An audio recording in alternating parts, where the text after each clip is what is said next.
20 Days with Julian and Little Bunny by Nathaniel Hawthorne. Read by Frank Blissett. July 29th, Tuesday.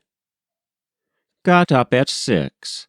A cool, breezy morning, with sunshine glimpsing through sullen clouds, which seemed to hang low and rest on the edges of the hills that border the valley. I bathed, and then called Julian, who, by and by, was awake and summoning me some time before I was ready to receive him.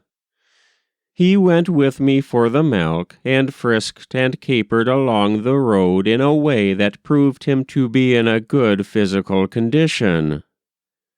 After breakfast, he immediately demanded the jackknife and proceeded to manufacture the toothpicks. When the dew was off, we went out to the barn and thence to the garden, and in one way or another half got through the forenoon until 10:30, which is the present time of day. Afterwards, he betook himself to playing bat and ball with huge racket and uproar about the room, felicitating himself continually on the license of making what noise he pleased in the absence of baby.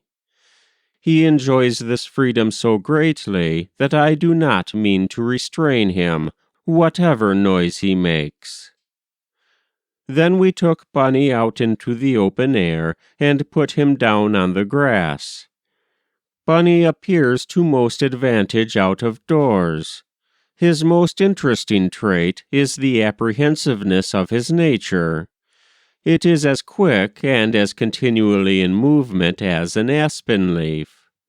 The least noise startles him, and you may see his emotion in the movement of his ears.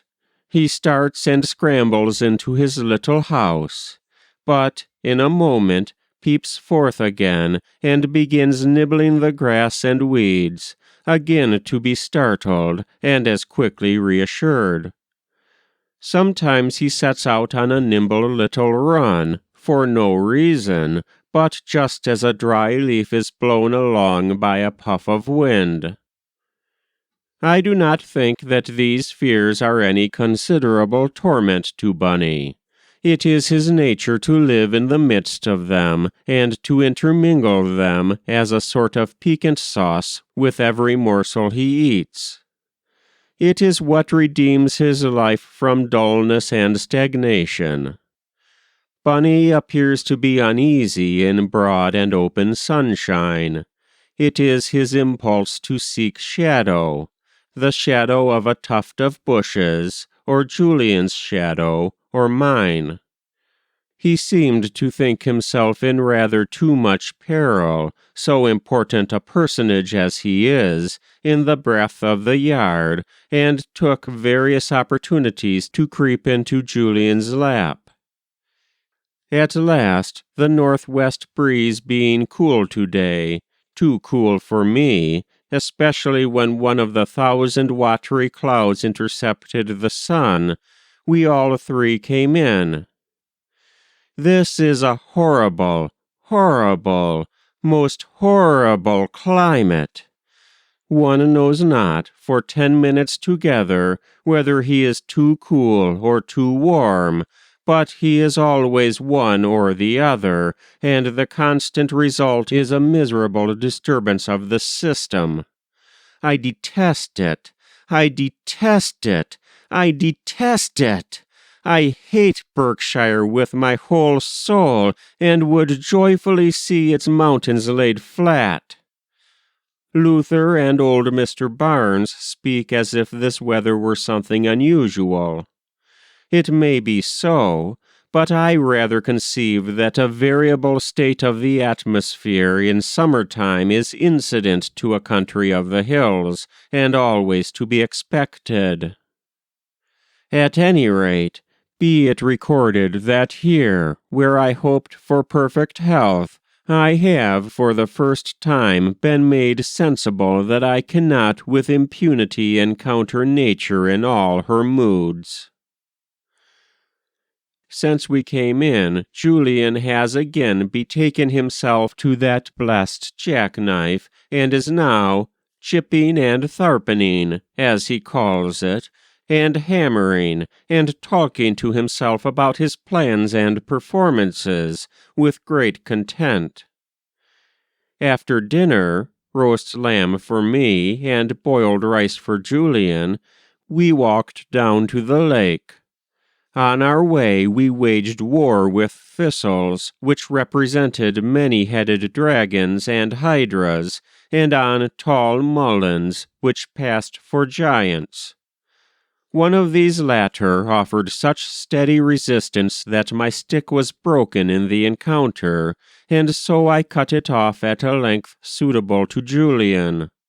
Thereupon he expressed an odd entanglement of sorrow for my loss and joy at his own gain. Arriving at the lake, he dug most persistently for worms in order to catch a fish, but could find none. Then we threw innumerable stones into the water for the pleasure of seeing them splash. Also, I built a boat with a scrap of newspaper for a sail and sent it out on a voyage, and we could see the gleam of its sail long afterwards, far away over the lake. It was a most beautiful afternoon, autumnal in its character, with a bright, warm, genial sunshine, but coolness in the air, so that though it was rather beyond comfort to sit in the sun, I felt compelled to return to it after a brief experience of the shade.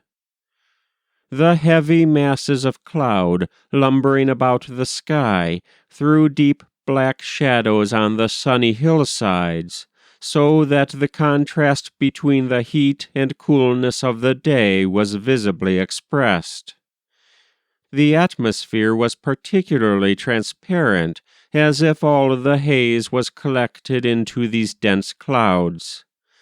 Distant objects appeared with great distinctness, and the taconic range of hills was a dark blue substance, with its protuberances and irregularities apparent, not cloud-like as it often is. The sun smiled with mellow breath across the rippling lake, rippling with the northwestern breeze. On our way home, we renewed our warfare with the thistles, and they suffered terribly in the combat. Julian has a real spirit of battle in him, and puts his soul into his blows. Immediately after our return, he called for the jackknife, and now keeps pestering me to look at the feats which he performs with it. Blessed be the man who invented jackknives. Next we went out and gathered some currants. He babbles continually throughout all these various doings, and often says odd things, which I either forget or cannot possibly grasp them so as to write them down.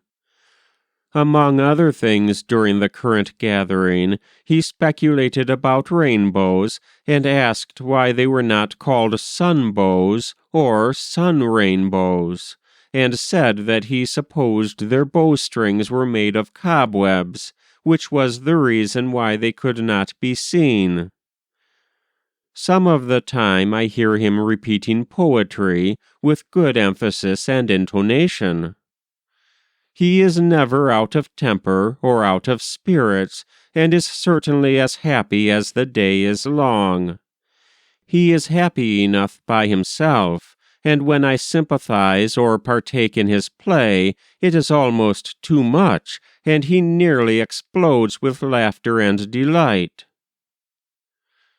Little Marshal Butler has just been in to inquire whether the bird has come yet. I am afraid we shall be favored with visits every day till it comes. I do wish the original parrot had been given him, whatever its defects, for I have seldom suffered more from the presence of any individual than from that of this odious little urchin. Julian took no more notice of him than if he had not been present, but went on with his talk and occupations, displaying an equanimity which I could not but envy. He absolutely ignores him. No practiced man of the world could do it better, or half so well. After prying about the room and examining the playthings, Marshall took himself off. At about 8, Mrs. Tappan came in, bringing 3 newspapers and the first volume of Pendennis. She seemed in a very pleasant mood. I read the papers till 10, and then to bed. That was 20 Days with Julian and Little Bunny, July 29th, 1851. By Nathaniel Hawthorne. Read by Frank Blissett.